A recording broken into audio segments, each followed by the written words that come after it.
Use করতে পারে না, এই জন্য 6 মাসের ভিতরে 3-4 আইটেম বদলাই লেছে। তাহলে তো এটা বুঝাই গেল তুমিও বুঝে কুলাইতে পারছো না তোমারে কেমনে সুন্দর লাগে।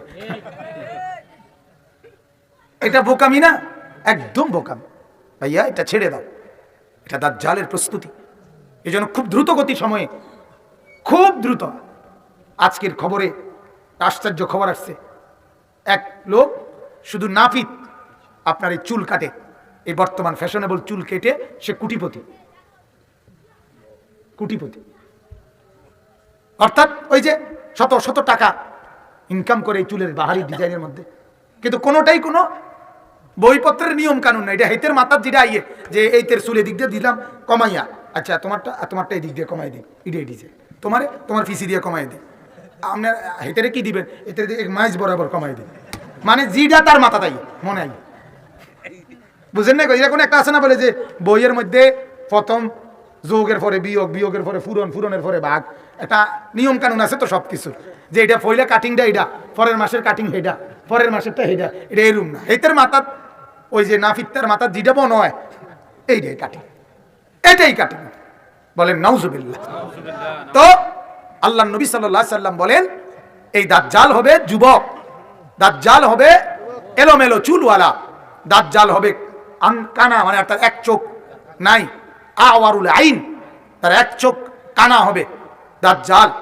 ইমানদার দেখবে তার কপালের মধ্যে কুফর লেখা, কিন্তু এটা অন্যরা বুঝবে না। তো প্রকাশ্য চিহ্ন 3টা, একটা হলো যুবক হবে, আরেকটা হলো চুল হবে এলোমেলো, আরেকটা হবে চোখ হবে কি এক চোখা।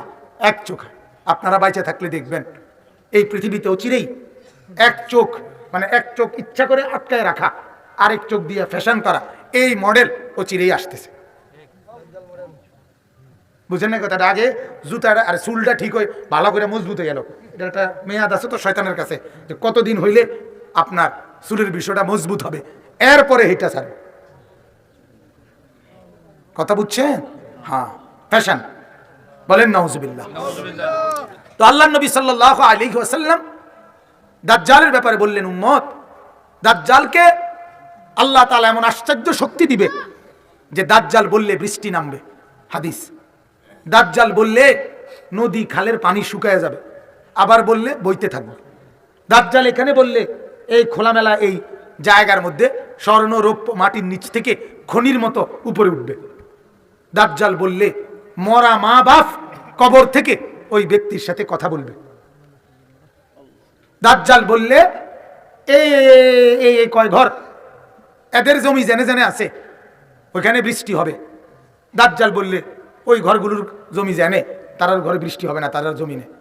মানে এরকম অলৌকিক আশ্চর্য এমন ভেলকি দাজ্জাল দেখাবে, এগুলো দেখলে সাধারণ হাজারো কোটি মানুষ বলবে, আহা এবারটা খোদা না তো কেডা খোদা। কথা বলেন না? অথচ এক চাইতে সামান্য ভেলকি দেখলে তো মানুষ দৌড় মারে। শুধু এমনি খবর এটা আইছে যে বাস মুরাদ থেকে ফানি পড়ে, এমনি কইতে দেরি, লাইন ধরতে দেরি না, বাস মুড়া বাইতলে পড়ছে। হ্যাঁ, ঠিক কিনা বলেন? কি পরিমাণ বোকা, কি পরিমাণ বোকা।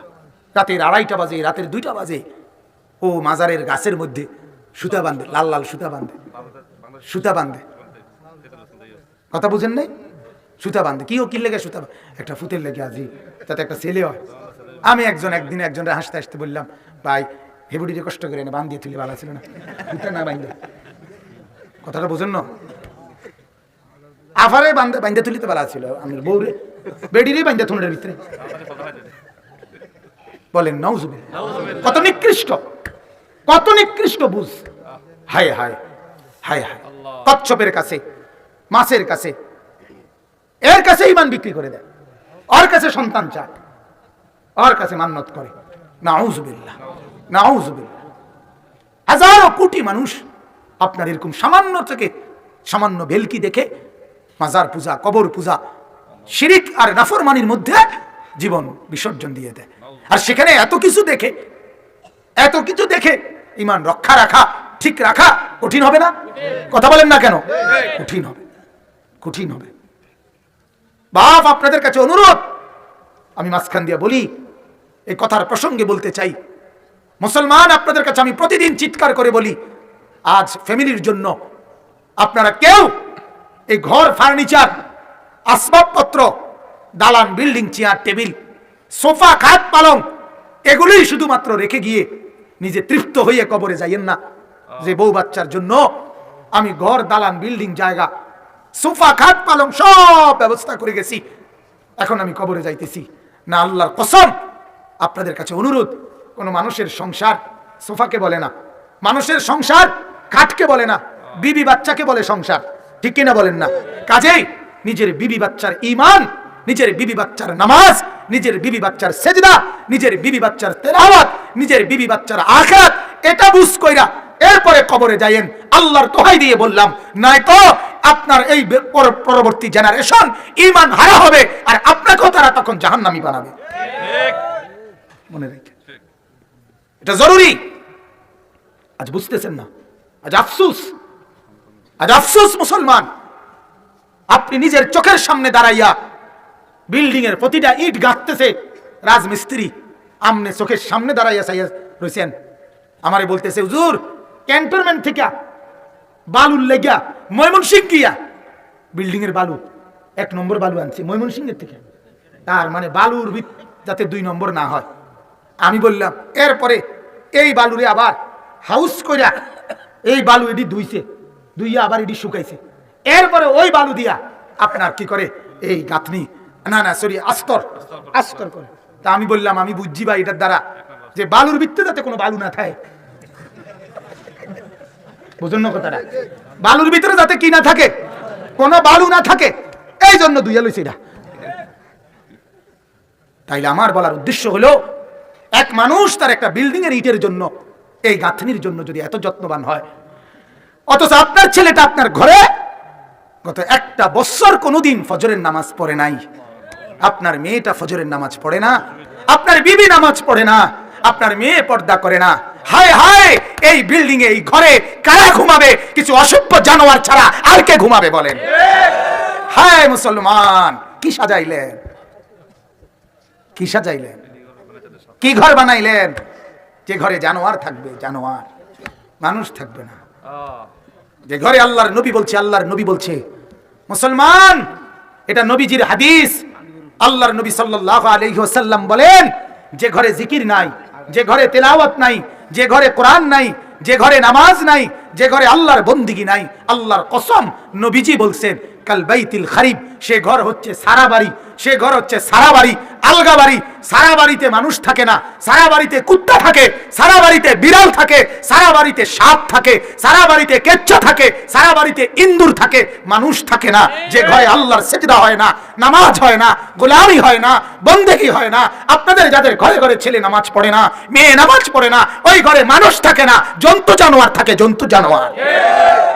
সাহস থাকলে দাঁড়াইয়া প্রতিবাদ করেন।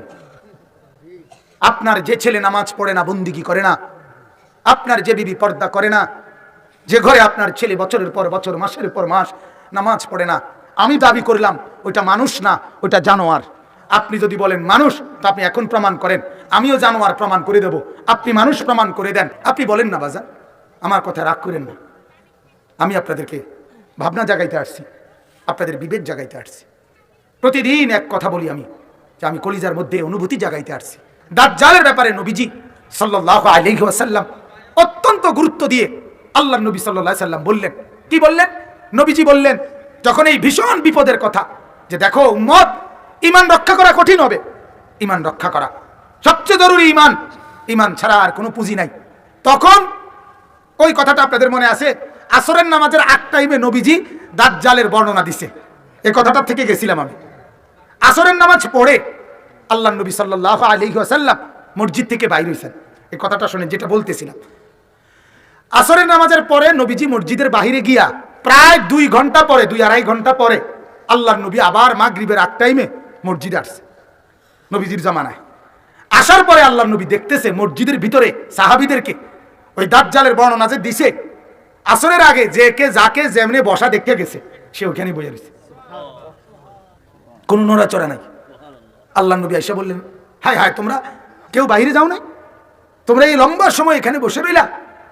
এই সাহাবায়ে কেরাম তখন হাদিসের মধ্যে আছে, চোখের পানি ফেলে সাহাবীরা বললেন, ইয়া রাসূলুল্লাহ, দাজ্জালের যেই বর্ণনা আপনি দিছেন আসরের আগে, নিজেদের ঈমান নিয়ে এত চিন্তা লাগতেছে, ভয় হচ্ছে, না জানি